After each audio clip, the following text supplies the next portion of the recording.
Welcome in, everybody. American Leeds, the American Leeds YouTube channel. My name is Alex Simon. Please do smash the like. Kicks the algorithm on. Lets other Leeds United fans know that I exist. The reason that I created this channel was found Leeds 7 years ago and just don't want to go crazy. So I like to talk about Leeds. I live in America. There are not a lot of Leeds fans around me. So I dip in on Twitter. I dip on, and I have a YouTube channel and now a Spotify channel. And I love Leeds. I love the content creation community. Everybody that I've run into in the content creation Leeds world is just top human being that I can tell. So smash the like for that. Smash the like for all of us. And just thank you. I'm at 1,200 subscribers. Creeping up. We'll see where it goes. But again, I love Leeds. I want to talk Leeds. That's why I have this channel. So I read your comments. I try to respond to all the comments when I get time. And yeah, that's it. All right. Ipswich Town 3, Leeds United 4, or 4 Leeds United, I guess you would say. Just as we got, I didn't get too low on when we were dropping points. I'm not going to get too high on this win. Why is that? This was terrible. Terrible defending. Some of the worst defending I think I've ever seen by Leeds United. They were on an incredible run, Ipswich, but they are a promoted League One side. So I'm not going to give massive praise here because the defending was really bad. Let's look at the stats. I'm going to pour some water on this and then we'll get into maybe some of the praise. But bad news first, right? Shots.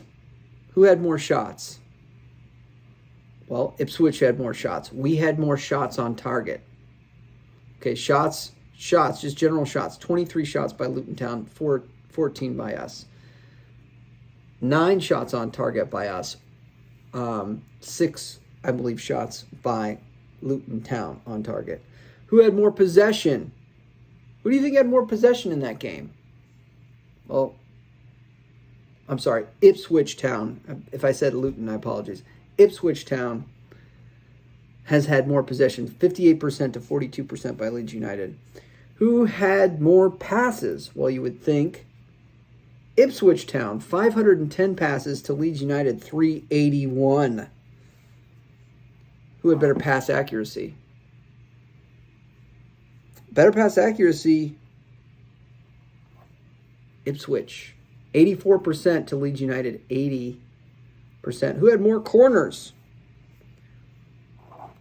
Ipswich, 8 corners to Leeds United, 4. This was not a dominant performance. And in many ways, if you watch some of the Ipswich Town fan channels and their coaches and players, they felt unlucky to not get a result in this game. From a Leeds United perspective, I walked away and said, look, an own goal and a Cody Drama mistake, this is a 4-1 battering. However, if you look at it over and over again, they had some very dangerous opportunities to level the game or even go up at times. Why is that? Well, everybody knows balls in behind. And teams are going to continue to try it because it's such an easy tactic. It's a chip it's not even a switch ball. It's kind of like this medium ball that it's just a 50-50 between our fullback, their winger, and we got beat. Jamie Shackleton absolutely righted the ship a little bit. So Jamie Shackleton was competent. Cody Drama wasn't.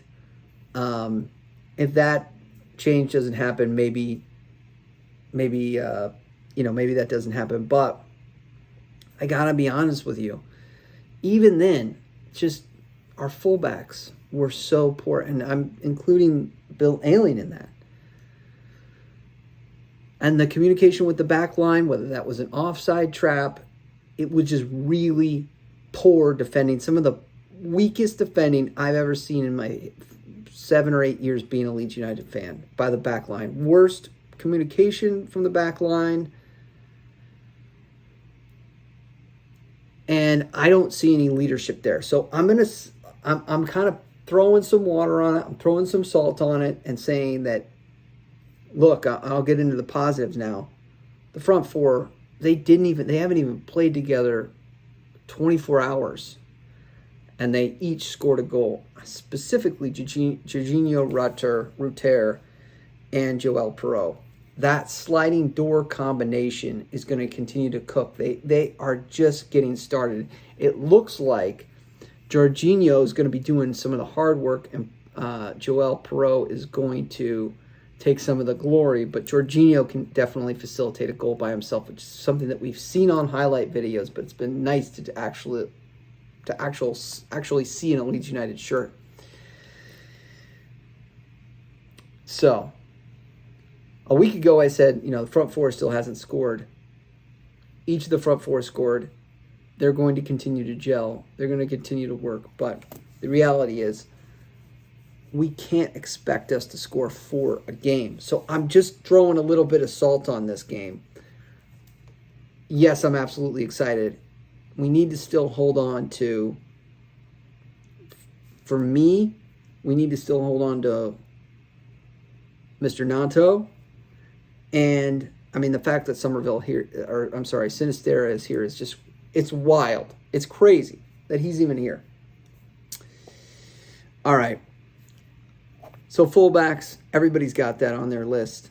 For me, terrible defending in that game. Luke Ayling. What to do about Luke Ayling? One of the promotion boys, and really the last of the Mohican. The last Mohican. No one is left. It's Cooper, but he's not playing. And Bamford, and he's not playing. And that's it. Meslier, who was 19 on the promotion squad? The only reason Bill, and I don't believe he will start on Tuesday against Salford City, because I think he was starting to hold his back during a lot of that game, which makes me think that there's some sort of injury happening there. But who are you going to captain the side?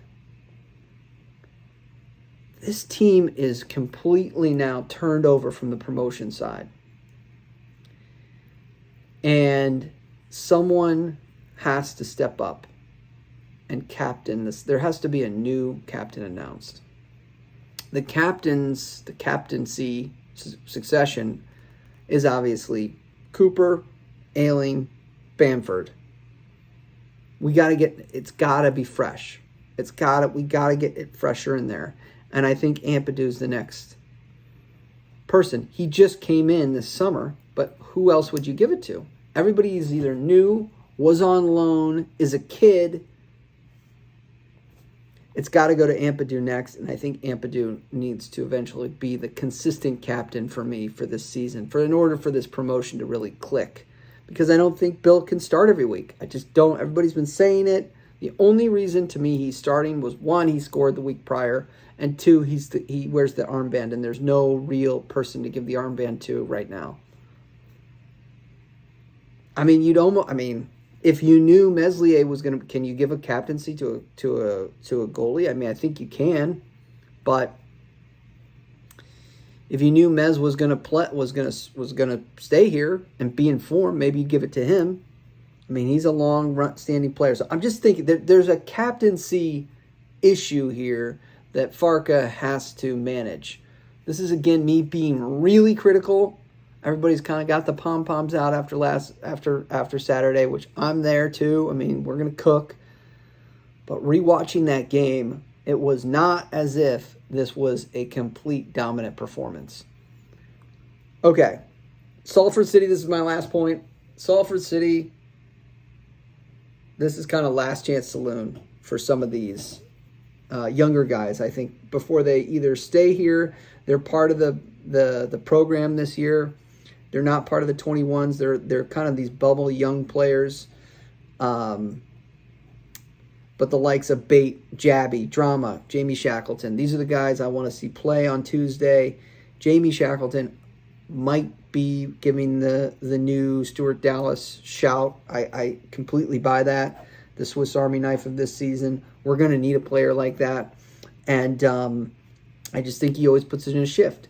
He doesn't do anything bad, but he doesn't really do anything too overly spectacular great, except, last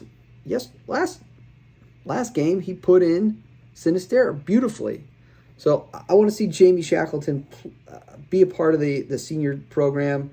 I think he's going to, this is an opportunity for him to take a step forward. It's going to be interesting to see, because I don't think Bill can play on Tuesday.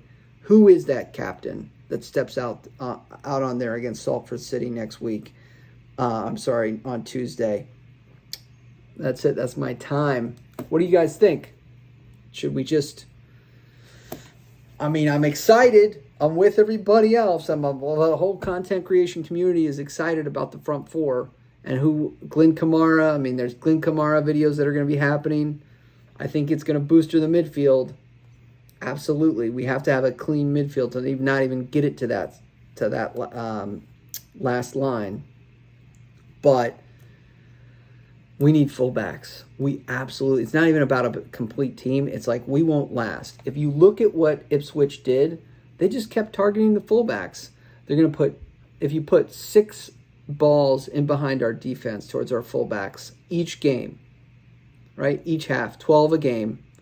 They're going to be in maybe half that. They're going to be in 6 times. They're going to get clear-cut shots on target 3. They're going to score 2. You're going to have to score. And that's not even including corners and all that stuff. You're going to have to score 3 to 4 a game. It's not sustainable. That's my kind of point here. It's a great first game for Joel Perreault. I think him and Jorginho are going to cook. But that line is not sustainable. That is not a sustainable performance by the back line. We will have to score 3 or 4. We will be mid-table. We won't make the playoffs if that's the back line, if that's the way they're going to perform. I got to be honest here. I thought we've had good control of the game. I thought the tactics have been good up until then. But when we play the Southamptons of the world, when we play the Leicesters of the world, when we play other teams that like possession, as Ipswich tried to do, with a far more talented squad, we are going to be in trouble. That's it. That's my time. If you liked the video, hit a like. If you didn't like the video, I don't know. Tell me to go pound salt, dislike it. But tell me why. I'm interested. Football's a game of opinions. Marching on together. Leeds, Leeds, Leeds.